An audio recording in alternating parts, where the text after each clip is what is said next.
नमस्कार। Hot topic में आपका स्वागत है। मैं हूं अखिलेश शर्मा। राहुल गांधी को 2 साल की सजा हो गई, जमानत मिली है, सजा पर 30 दिन की रोक भी है, इसीलिए जेल नहीं जाएंगे, लेकिन उनकी लोकसभा सदस्यता सवालों से जरूर घिर गई है। साल 2013 की बात है। सुप्रीम कोर्ट के फैसले का हवाला दिया जा रहा है, जिसमें साफ कहा गया कि किसी भी जनप्रतिनिधि को, चाहे वो सांसद हो, विधायक हो या पार्षद हो, न्यूनतम 2 साल की सजा मिलते ही उसकी कुर्सी छिन जाएगी। ऐसा आजम खान के साथ हुआ, लालू यादव के साथ भी हुआ। लालू यादव पर तो चुनाव लड़ने की रोक भी लग गई, लेकिन इसका एक पहलू दूसरा भी है।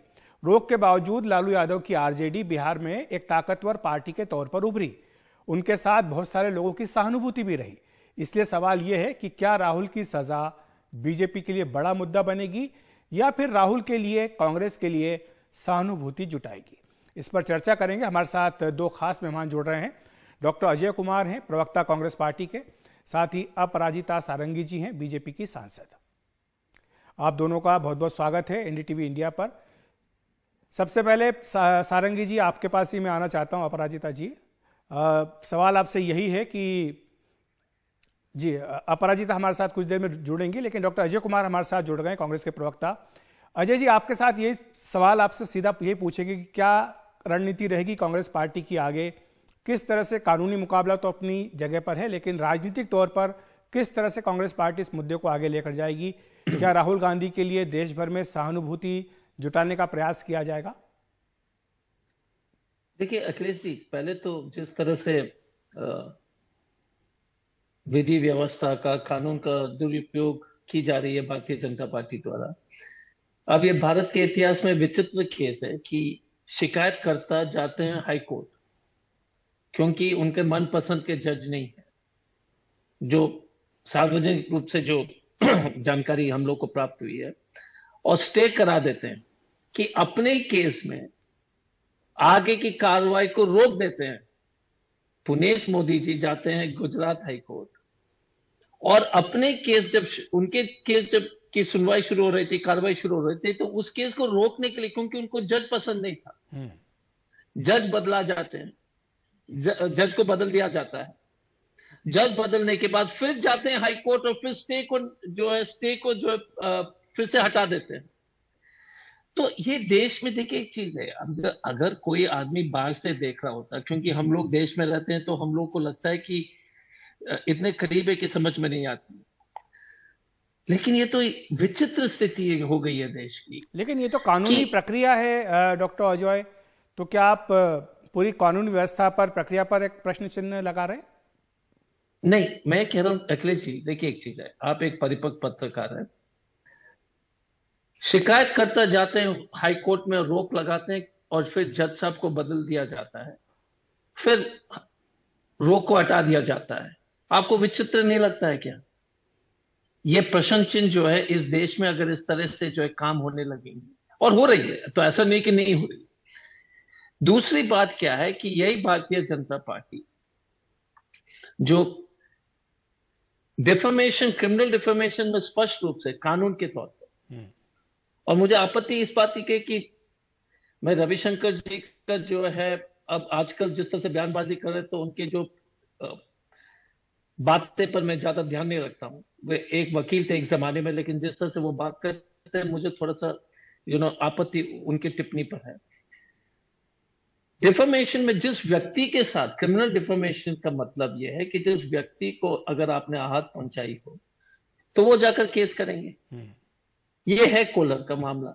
कोलार पर में उन्होंने मोदी सरनेम लिया था, और उन्होंने जिन्होंने फाइल किया उनका सरनेम भी मोदी है।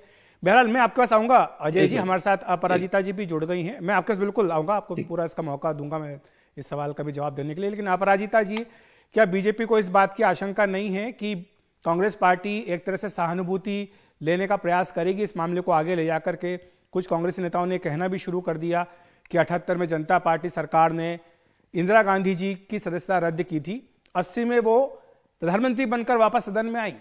तो क्या ये आशंका आपके मन में नहीं है कि इसको सहानुभूति भी एक तरह से भुनाने का प्रयास कांग्रेस पार्टी कर सकती है इस पूरे मामले को? हमें कांग्रेस के साथ सहानुभूति है, किसी भी तरह की आशंका या भय का तो सवाल ही पैदा नहीं होता है। कांग्रेस आत्मघाती रास्ते पर चलती जा रही है और आश्चर्य की बात यह है कि ये जो जितने नेतागण हैं, जितने प्रवक्ता हैं, ये आत्म समीक्षा की बात क्या करें। ये कांग्रेस के नेता को बचाने में लगे हुए हैं और कहीं ना कहीं लगता है, जैसे अंग्रेजी में हम कहते हैं, जस्टिफाई करना, उनके वक्तव्यों को, उनके व्यवहार को जस्टिफाई करते आ रहे हैं, जो बड़ा ही दुर्भाग्यपूर्ण है। देखिए, एक सशक्त लोकतंत्र में एक सशक्त विपक्ष का होना बहुत जरूरी है, लेकिन जिस तरह से कांग्रेस पार्टी के नेता श्री राहुल गांधी जी व्यवहार कर रहे हैं देश के अंदर और देश के बाहर, मुझे लगता है ये सिर्फ कांग्रेस को हानि नहीं पहुंचा रही है, क्षति नहीं पहुंचा रही है, पूरे देश के इमेज को, देश की छवि को क्षति पहुंचा रहा है जी। तो कहीं ना कहीं मुझे लग रहा है कि ये जो घटना है 2019 की घटना, 4 साल हो गए और सूरत कोर्ट ने जो अभी राय दी, ये कैसे राय दी। निश्चित तौर पर हमारे राहुल गांधी जी और उनके वकील वहां गए होंगे, उनके पास गए होंगे, बार बार इनकी पेशी हुई है, इस बात से भी हम वाकिफ है, और उसके बाद सारे प्रमाण दिए गए होंगे, आत्मरक्षा में बहुत सारी बातें कही होंगी, और उसके बाद आज ऐसी राय आई, ऐसा निर्णय आया। इसका अर्थ यह हुआ कि this is a considered decision, ये अचानक होने वाला डिसीजन नहीं है, कंसिडर्ड डिसीजन। और जब कोर्ट देती है डिसीजन, तो मैं तो गुजारिश करूंगी जितने भी कांग्रेस के प्रवक्ता या नेता हैं कि भाई आप संविधान और लोकतांत्रिक संस्थाओं के ऊपर तो विश्वास रखें, उनकी काबिलियत पर प्रश्न चिन्ह न करें। कोर्ट ने कहा है, ये ईडी और सीबीआई ने नहीं कहा है। ये फैशन बना हुआ है कि ईडी और सीबीआई जो है सो भारतीय जनता पार्टी की संस्थाएं हैं और इसलिए उनकी तरफ से अगर कुछ आता है तो ध्यान न दो, लेकिन ये कोर्ट की तरफ से आया है और मुझे लगता है, मैं गुजारिश करूंगी कि ये कोर्ट की अवमानना तो न करें, कोर्ट की के बारे में। जी, तो डॉक्टर अजय, आपने सुना, अपराजिता जी बीजेपी की सांसद हैं उड़ीसा से, और वो साफ तौर पर ये कह रही हैं कि कांग्रेस पार्टी को अदालत के ऊपर, न्यायिक प्रक्रिया के ऊपर प्रश्न नहीं खड़े करने चाहिए। लेकिन मेरा प्रश्न आपसे राजनीतिक है, जो शुरुआत में मैंने आपसे पूछा भी था कि आपकी रणनीति क्या होगी, पार्टी की रणनीति क्या होगी, किस तरह से आप इसे लोगों के बीच लेकर के जाएंगे, क्या बताएंगे लोगों को, क्या कहेंगे? नहीं, पहले तो अपराजिता जी को मैं बताना चाहूंगा, मैडम आपके मंत्री हैं, सुबह शाम सुप्रीम कोर्ट को गाली देते हैं, सुबह शाम से लेकर के टिप्पणी देते हैं। आप आकर टीवी चैनल में जो प्रवचन दे रहे हैं कि कोर्ट का जो है इज्जत, कोर्ट को जो सम्मान करने की आवश्यकता है। किरण रिजिजू जी लगातार सुबह शाम, अचानक भाजपा को जो है इतना सम्मान आ गया कोर्ट के निर्णय पर। आपने तो सुप्रीम कोर्ट के चीफ जस्टिस को नहीं छोड़ा, आपने तो जो है अलग अलग सुप्रीम कोर्ट के जजेस नहीं, मैं कंप्लीट मैडम, मैंने हस्तक्षेप, अरे हमको कंप्लीट करने दीजिए मैडम, जब आप बोल रही थी तो मैंने हस्तक्षेप नहीं किया, तो धन्यवाद। जी बोलिए डॉक्टर। तो अंग्रेजी में कहते हैं, it is BJP is like the devil preaching the scriptures. जज के ऊपर जब भी आपके फेवर में जजमेंट नहीं आता है, तो आपने जो है पूरी तरह से जो जस्टिस जुडिशियल सिस्टम के ऊपर क्या क्या नहीं कहा। मेरे ख्याल से मैं थोड़ा सा संशोधन करना चाहूंगा इसमें बात को, आपकी जो बात है, मुझे लगता है वो कॉलेजियम सिस्टम के ऊपर उनकी टिप्पणियां थी, जो नहीं जजों की नियुक्ति की प्रक्रिया, उसके ऊपर वो बार बार सवाल उठाते हैं, और जो जिस टिप्पणी का हवाला दे रहे हैं वो पूरे जजों के बारे में उन्होंने कहा था। आपने तो आपकी जानकारी को बढ़ाना चाहूंगा, थोड़ा सा किरण रिजिजू जी का टिप्पणी पढ़ लीजिए, रिटायर्ड जजेस के ऊपर, सुप्रीम कोर्ट के जजेस के ऊपर, इंस्टीट्यूशन ऑफ जुडिशरी पर। मुझे माफी चाहता हूं, मेरे पास केवल 1 मिनट का समय बचा है डॉक्टर अजय, अगर हम इस मुद्दे पर चर्चा करेंगे तो हम पूरी बहस को किसी दूसरे मुद्दे पर लेकर जाएंगे, और इस पर अलग से बहस कर सकते हैं कि सुप्रीम कोर्ट के बारे में और जो सरकार की टिप्पणियां उसके बारे में अलग से बात कर सकते हैं। ठीक है, तो अपराजिता जी जो बोल रही थी, Modi is not India, BJP is not India. जिस तरह से इनको जो है इस देश की इज्जत, साथ में जब सबसे जो है सबसे ज्यादा जेंडर बायस इस देश में, सबसे ज्यादा भूखमरी इस देश में, सबसे ज्यादा डिफरेंस बिटवीन इनइक्वालिटी इस देश में, सबसे ज्यादा लेस प्रेस फ्रीडम इस देश में, तब कोई शर्म नहीं आती। चीन जो चीज, ठीक है, मैं आपको रोकूंगा डॉक्टर अजय, मेरे पास केवल 1 मिनट बचा है। अपराजिता जी, आप अगर 1 मिनट के अंदर इनका जवाब दे दें कि वो कह रहे हैं कि सरकार के ऊपर आलोचना करना देश की आलोचना करना नहीं होता, और बीजेपी को ये स्पष्ट रेखा, लक्ष्मण रेखा खींचनी होगी। देखिए, इनकी पार्टी ने ही कहा था India is Indira and Indira is India, और जहां तक प्रधानमंत्री मोदी जी का सवाल है, उन्होंने खुद कहा है और हम सब मानते हैं वो देश के प्रधान सेवक हैं। तो सबसे पहले तो ये समझ लें कि हम अपने नेता की क्या परिभाषा देते हैं। एक व्यक्ति जो दिन रात लोगों की सेवा में जुटा हुआ है, सुशासन गरीब कल्याण हमारा मूल मंत्र है, और हम इसी रास्ते पर चल रहे हैं। और मैं आपको कह दूं कि आत्मघाती रास्ते पर कांग्रेस चल रही है।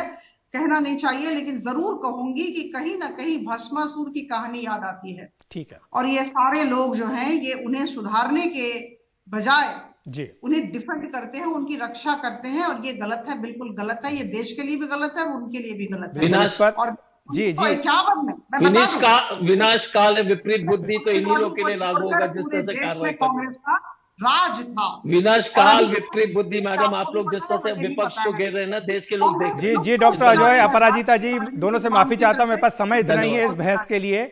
आप दोनों का बहुत बहुत शुक्रिया मेरे साथ जुड़ने के लिए, विस्तार से समझाने के लिए कि ये जो आज फैसला आया है इसके राजनीतिक क्या परिणाम आने वाले वक्त में देखने को मिल सकते हैं। हॉट टॉपिक में वक्त है एक ब्रेक का।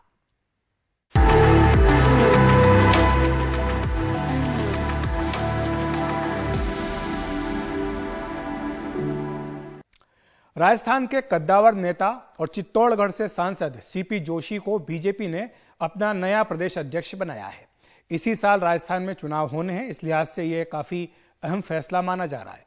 संसद भवन में मौजूद सीपी जोशी को राजस्थान बीजेपी के अन्य नेताओं ने मिठाई खिलाकर बधाई दी।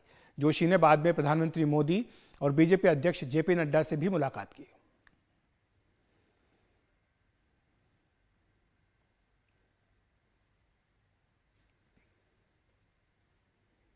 और बीजेपी ने उन 4 राज्यों में अपने अध्यक्षों को बदला है जहां पर उसकी सरकार नहीं है। राजस्थान में सतीश पुनिया की जगह सीपी जोशी को अध्यक्ष बनाया गया है। बिहार की अगर बात करें तो वहां पर संजय जायसवाल की जगह सम्राट चौधरी को नया अध्यक्ष बनाया गया है। दिल्ली में वीरेंद्र सचदेव, जो कि अभी तक कार्यकारी अध्यक्ष थे, उन्हें अब प्रदेश अध्यक्ष बना दिया गया है। इसके अलावा उड़ीसा में मनमोहन सामल को यह जिम्मेदारी दी गई है।